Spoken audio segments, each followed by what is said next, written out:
बेभान प्रेम कथा. 3 वर्षापूर्वीची ही गोष्ट. माझ्या बायकोला मी प्रेमाने काळे वेडे बोलायचो. बायकोच्या बाबतीत मी आई वडिलांच्या कृपेने नशीबवान ठरलो. मला प्रेमविवाह करायचा होता, पण मला कोणी भेटलीच नाही प्रेमविवाह करायला. मग आई वडिलांच्या इच्छेमुळे मी त्यांना आवडेल असं लग्न करायचं ठरवलं. दरवर्षी लग्नाच्या वाढदिवसाला मी तिच्या सुख मिळावं म्हणून सिद्धिविनायकला जायचो. माझं खरं प्रेम कधीच मी तिला दाखवलं नाही. जास्त प्रेम केलं की बायको बिघडते असं मला वाटायचं. ती दिसली की तिला ओरडायचं, टोमणे मारायचे. मी वाईट नवरा आहे असं तिला दाखवायचं. पण लपून तिच्या नकळत तिच्यावर निस्वार्थ प्रेम, जीवापाड प्रेम करायचं. कधी कधी मला भीती वाटायची की माझ्या अशा वागण्यामुळे ती मला सोडून तर जाणार नाही ना. पण ती मला नाही सोडणार एवढा मला विश्वास होता. तिच्या नकळत सिद्धिविनायकाला जायचो. खरं कारण म्हणजे मी तिच्यामुळे खूप खुश होतो. कशी पण असली तरी माझी अर्धांगिनी होती ती. आणि उद्या जरी मुलांना घराबाहेर हाकललं तर बायकोच सोबत असणार.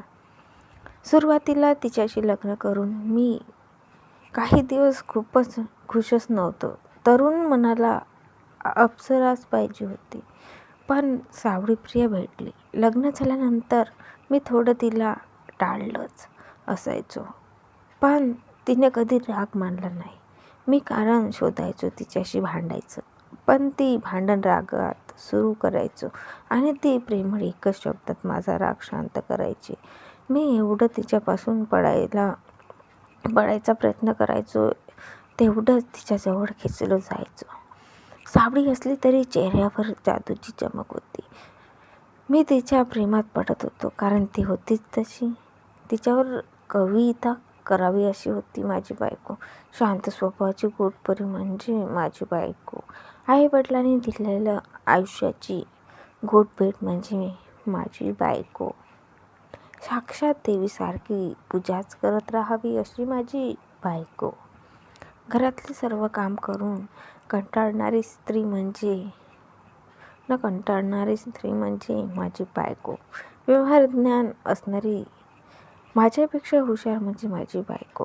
माझ्या आई वडिलांसमोर मी तिचा खूप अपमान करायचो, पण कधी मला उलट उत्तर तिने दिलं नाही. माझे आईबाबा मला ओरडायचे. मी तिला बोललो की आणि ती कोपऱ्यात रडत बसायची. दुसऱ्या दिवशी परत काल रात्रीचं विसरून सकाळी गोड हसत नवीन सुरुवात करायची. तिच्या हसण्याने मला वेडच केलं होतं. आज माझ्या लग्नाला 25 वर्ष पूर्ण झाली. आज तिला म्हणजेच माझी बायको प्रियाईला रोमॅन्टिक रात्रीचं जेवण द्यायचं ठरवलं होतं. माझं आज ऑफिसमधून सुट्टी काढून योजना आखली होती. आज तिला संध्याकाळी तिच्या ऑफिसमध्ये भेटायला ठरलं होतं.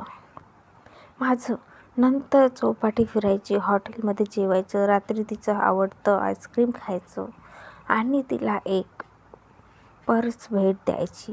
माझं ठरलं होतं. तिचं ऑफिस 6ला सुटणार हे माहीत असून मी 4ला तिच्या ऑफिस गेटच्या बाहेर उभा राहिलो. एका हातात एक तिच्यापेक्षा कमी सुंदर असलेला गुलाब, दुसऱ्या हातात तिला आवडणारी कॅडबरी. मनात ठरवलं आज तिच्यासोबत फक्त प्रेमाच्या गोष्टी करायच्या.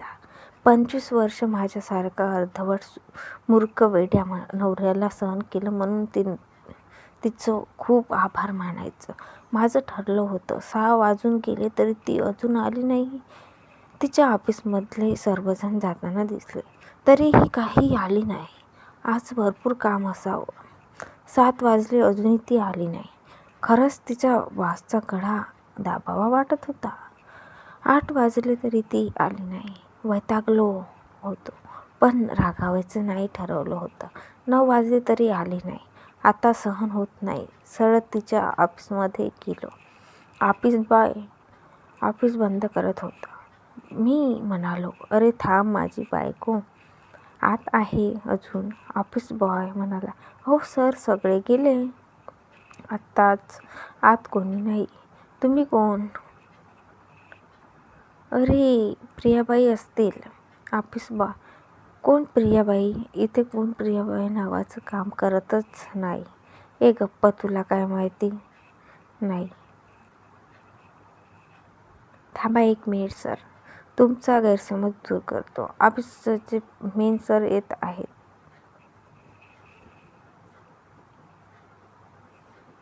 ओके सर, हे कोणत्या तरी प्रियाबाईंना शोधत आहे. त्यांना सांगितलं इथं कोणी प्रिया म्हणून काम करतच नाही. तू शांत बस, तुझं काम कर. ही सर बोला, तुम्ही कोण? अहो सर, मी प्रियाबाईचा भेटायला आलो. खूप वेळ त्यांची वाट पाहतो. सर, तुम्ही कोण आहात ते आधी सांगा. मी प्रियाबाईचा नवरा. सर, आता या, तुम्ही हे पाणी घ्या. थँक्यू. तुम्हाला भेटून बरं वाटलं. मी तुमच्या दुःखात सहभागी आहे सर. कृपया शुद्धीत या. स्वतःला सांभाळा. मला काय धाड भरली आहे. प्रियाबाईंना देवाज्ञा होऊन 24 वर्ष झाले. मी 2 मिनिट शांतच होतो. स्वतःला सांभाळा, सगळं नीट होईल. तुम्हाला घरी सोडू का मी? माफ करा सर, तिची इतकी सवय झाली की तिला विसरणंच अवघड होतं. माझी चूक झाली, माफ करा. माफीची गरज नाही सर. त्याचं काम खूप छान होतं. ऑफिस बॉय नवीन आहे, त्याला काही माहीतच नाही. चला, तुम्हाला घरी सोडतो. नको सर, मी येतो. बाय. सरांचा निरोप घेऊन मी निघालो. हातातला गुलाब कोमजला. कॅडबरी वितळली. मी तसंच ते रस्त्यावरच्या भिकारी मुलाला दिलं. तो खूप खुश झाला. मी सरळ चौपाटीला गेलो. तिचा विचार करत बसलो. खरं तर लग्नानंतर 1 महिन्यानंतरच माझी बायको 2 चाकीवरून पडून मरण पावली होती आणि त्याला जबाबदार मीच होतो. मी परत त्या भूतकाळात वाहून गेलो. जुलैमधला तो शनिवार मी कधीच विसरू शकत नाही. आमचे लग्न होऊन 1 महिना झाला होता. त्या दिवशी प्रियाचा वाढदिवस होता. घरात सर्वांना सांगितलं, आज मित्राचं लग्न आहे. प्रिया आणि मी मोटरसायकलवर घेऊन लग्नाला जाणार आहोत. प्रिया मला म्हणाली, तुम्ही जा, माझी खरंच बाहेर जायची इच्छा नाही. अगं चल, तुला पण जरा वेगळं वाटेल. माझ्या मित्रांना भेटशील. मस्का मारून मी प्रियाला तयार केलं. खरं तर लग्न नव्हतंच, पण बायकोला सर्वांसमोर कसं बोलायचं, जाऊया फिरायला म्हणून हे कारण निघालो घरातून.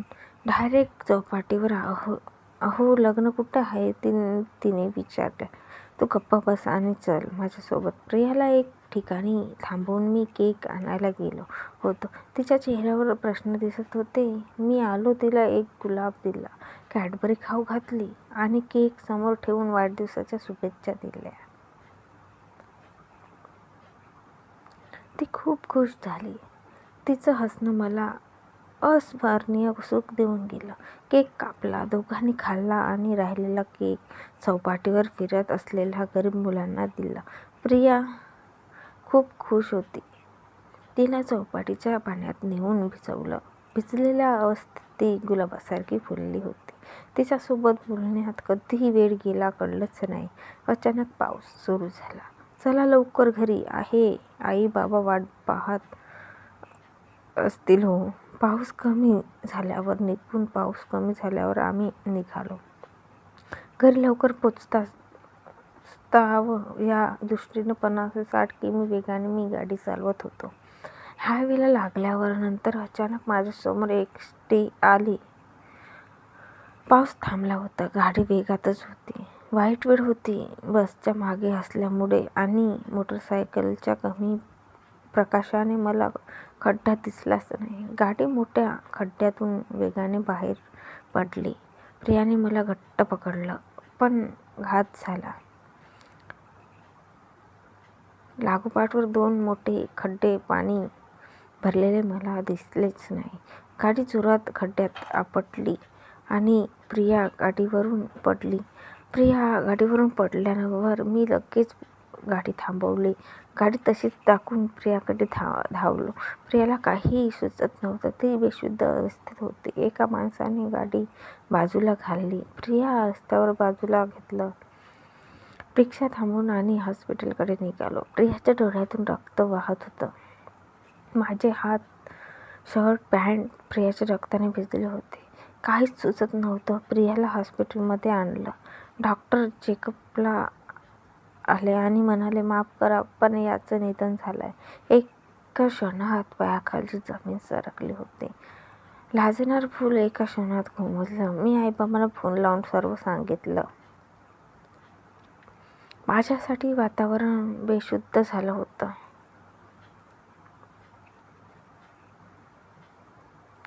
अंतिम संस्कार झाले पण मी शून्य होतो.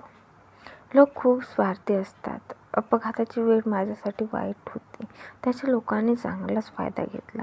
प्रियाची पर्स, मोबाईल, गळ्यातली चेन, तुटलेलं घड्याळ सर्व गायब झालं होतं. 5 महिने कधी गेले कळलंच नाही. काही महिन्यानंतर आई आणि बाबांनी दुसऱ्या लग्नासाठी आग्रह केला. पण माझा पूर्ण विरोधच होता.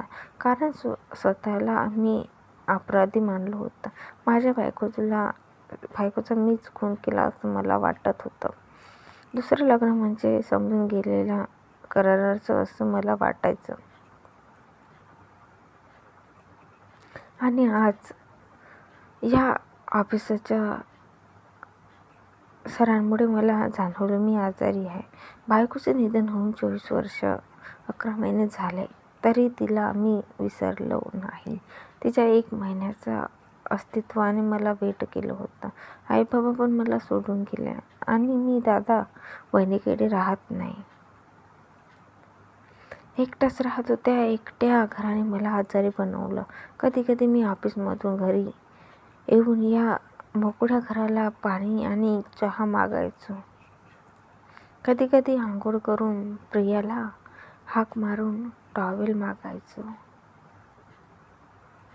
तासनतास प्रियाच्या फोटोशी गप्पा मारायचो. हा सगळ्या गोष्टी मला जाणवल्या. लगेचच दुसऱ्या दिवशी मी एका मानसिक आजारावरील तज्ज्ञ डॉक्टर स्मितांना भेटलो. त्यांना माझ्याबद्दल मी सर्व सांगितलं. तुम्ही बरे होऊ शकता. पहिली गोष्ट, तुमच्या बायकोच्या मृत्यूच्या धक्क्यांमुळे तुम्ही आजारी पडलाय. तुमच्या बायकोला तुम्ही मनात जिवंत ठेवलं, त्यामुळे तुम्हाला तिचे भास होतात. तुम्ही तुमच्या मनाला सांगा, तुमची बायको कधीच परत येणार नाही, कारण ती हे जग सोडून गेली. नंतर तिच्याबरोबर घालवलेले क्षण आठवून भरपूर रडणं म्हणजे झालेल्या दुःखाला विसरण्याचा उपाय आहे. रडल्यानंतर तुमचं मन स्थिर शांत होईल. तुमच्या बायकोच्या मरणाला तुम्ही स्वतः जबाबदार नव्हताच, ती परिस्थिती जबाबदार होती हे स्वतःला सांगा. शांत झोपा, व्यायाम करा, ध्यान करा, वेळच्या वेळी जेवा. तुमच्या भावाच्या घरी जमलं तर राहायला जावा. स्वतःला एकटं सोडून देऊ नका. निसर्गात फिरा. भूतकाळ बदल नाही म्हणून त्याला विसरणेच योग्य. वर्तमान काळ बदलला म्हणजे भविष्यकाळ सुंदर जाईल आणि नंतर तुम्ही नक्की बरे व्हाल.